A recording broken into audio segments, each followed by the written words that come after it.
Cependant, leur bonheur était destiné à être éphémère, comme tous les grands amours des légendes. La famille de l'aristocrate découvrit cette liaison jugée indigne et exercit une pression immense pour l'obliger à rompre avec cette femme d'humble extraction. Des ultimatums furent posés, des menaces de déshéritage total furent proférées, et les conventions sociales du temps se dressèrent comme des murs infranchissables entre les deux amoureux.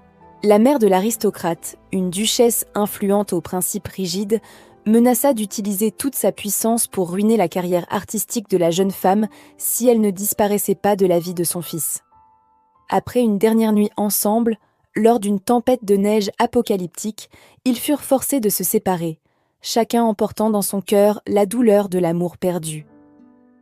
Mais avant cette séparation tragique, l'aristocrate remit à sa bien-aimée un présent d'une valeur inestimable, un objet rare qui contenait non pas la fortune de sa famille, mais l'essence même de leur passion.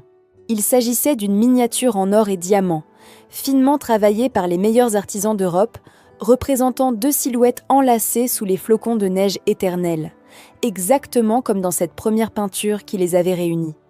Ce bijou d'exception était gravé au revers avec les initiales entrecroisées des deux amoureux et une date mémorable, celle de leur première rencontre sous le lustre cristalline de la galerie d'art.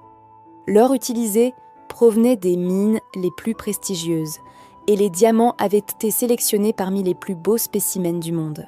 Le travail d'orfèvrerie était d'une finesse extraordinaire, chaque détail reflétant l'amour infini qu'il ressentait pour elle.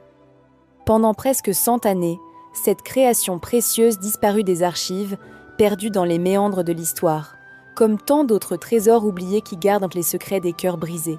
Les descendants de la jeune femme conservèrent l'objet en secret, le transmettant de génération en génération